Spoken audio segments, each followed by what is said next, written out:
Salut à tous, j'espère que vous allez très bien.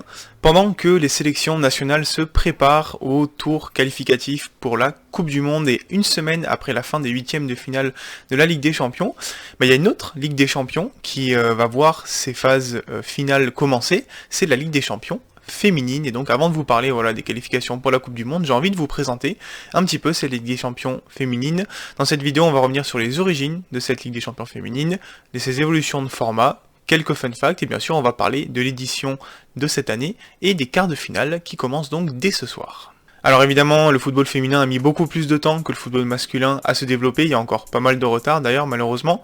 L'Euro par exemple arrive en 1984 chez les femmes. Du côté de la Ligue des Champions, si ça commence en 54-55 pour les hommes, chez les femmes, l'idée ne va émerger qu'au début du 21e siècle, et donc c'est en 2001 que va avoir lieu la première édition de ce qu'on appellera à l'époque la Coupe féminine de l'UEFA, et qui va regrouper 33 champions nationaux.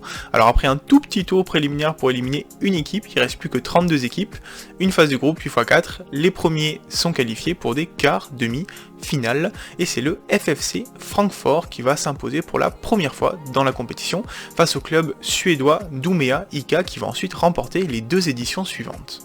En 2004-2005, il y a un premier changement de format, on passe maintenant à deux phases de groupe, une à 32 puis une à 16 avant des quarts, demi-finales, et c'est l'année 2009 qui voit la première forme de révolution pour la Ligue des Champions de l'UEFA, justement qui va s'appeler à partir de maintenant la Ligue des Champions féminine. Il y a de plus en plus d'équipes, 51 lors de l'édition 2009-2010, puisque pour le développement du football au niveau de l'UEFA, il y a forcément le développement de l'indice UEFA aussi chez les femmes, et les meilleurs pays commencent à obtenir des passe-droits, et donc notamment on a les meilleurs pays à l'indice UEFA qui obtiennent que leur vice-champion peut également participer à la Coupe d'Europe. Au niveau du format, c'est un petit peu le bordel, on a 25 qualifiés directs pour une phase de groupe à 32, donc c'est les champions des 24 meilleures nations à l'indice UEFA, plus le tenant du titre.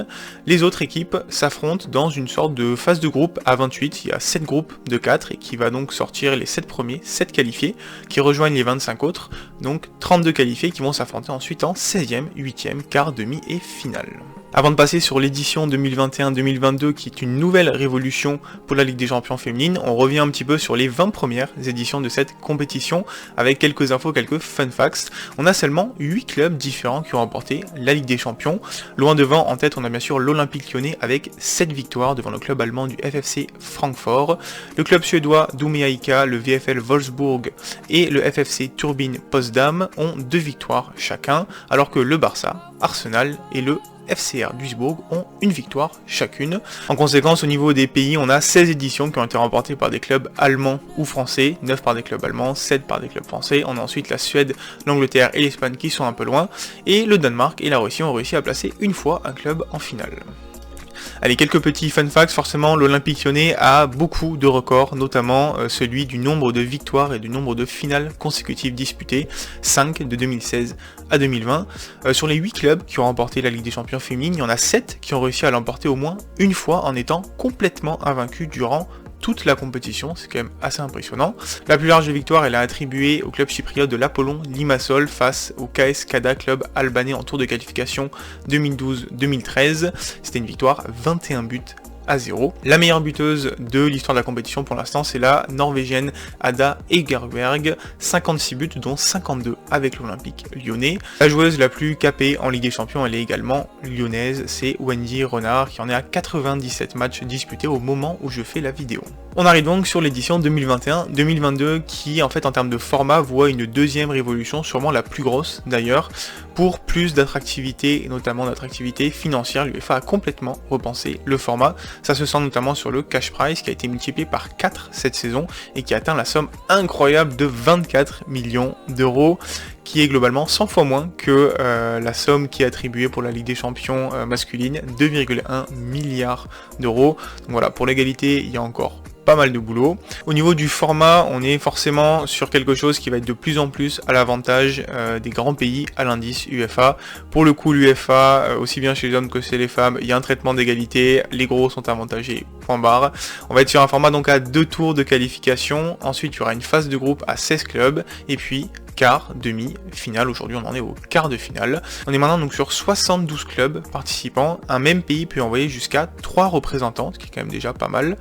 Et donc au niveau du format, il y a 4 équipes qui sont directement qualifiées en phase de groupe à 16, le tenant du titre et le champion des 3 meilleures nations à l'indice UEFA. Ensuite on a 9 équipes qui intègrent directement le deuxième tour de qualification, donc les champions des indices UEFA 4 à 6, et également les vice-champions des 6 meilleurs pays classés à l'indice UEFA. Tous les autres champions vont dans le premier tour préliminaire, ainsi que les troisièmes des 6 meilleurs pays à l'indice UEFA, et les deuxièmes des classés à l'indice UEFA de la 7e à la 16e place. Ce premier tour préliminaire est d'ailleurs très difficile pour les équipes, puisqu'on est sur des formats de Final Four, plein de petits Final Four. Les équipes sont réparties en 4 avec des demi et une finale, des matchs secs, et c'est seulement le vainqueur de la finale qui intègre le deuxième tour préliminaire. Les autres sont éliminés. D'ailleurs, pour compenser un petit peu le fait que les moins bonnes équipes ne joueraient qu'un seul match si elles sont éliminées dans ces demi-finales, il y a un match pour la 3e place qui est organisé et qui a aucune valeur à part le fait de peut-être gagner un petit peu plus d'argent. Donc ensuite, toutes ces équipes qualifiées qui d'ailleurs sont réparties en voie des champions et en voie de la ligue quand même, il y a une forme d'équité si on veut. Toutes ces équipes intègrent ensuite le deuxième tour préliminaire à 24, et donc là on est sur des matchs aller-retour assez classiques, et puis donc il y a une phase de groupe à 16 qui est obtenue. Si on regarde l'indice UEFA, la France est assez largement en tête, cocorico, contrairement aux hommes où la France est 5e, là cette fois-ci les Bleus sont largement en tête à l'indice UEFA, devant l'Allemagne solidement installée à la 2e place, et la 3e place qui a quand même pas mal d'enjeux en termes de qualifiés directs, notamment pour cette phase de groupe à 16, c'est l'Angleterre qui est 3e, devant l'Espagne. Derrière on a des pays qui étaient un petit peu plus en vue il y a 5-10 ans, comme la Suède qui maintenant commence à reculer. Et donc, ce qu'on peut voir aussi, c'est que sur les 16 clubs qui arrivent en phase de groupe cette année, il y a 9 clubs qui appartiennent au top 4 de l'indice UEFA.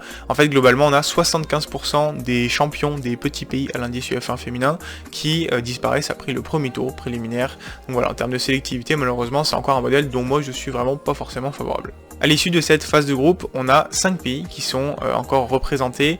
L'Allemagne, l'Espagne et la France ont 2 représentants chacun, et l'Italie, l'Angleterre ont réussi à conserver un représentant. Le tirage au sort a déjà été fait, les matchs vont commencer. On a donc Bayern Munich contre le PSG, la Juventus Turin contre l'Olympique Lyonnais, Arsenal contre le VfL Wolfsburg et un classico Real Madrid FC Barcelone. Et allez, je termine en annonçant mes favoris pour cette Ligue des Champions féminine. Alors évidemment, ça va prendre un peu avec des passettes, je connais pas forcément très bien le foot féminin, mais je me suis un petit peu renseigné.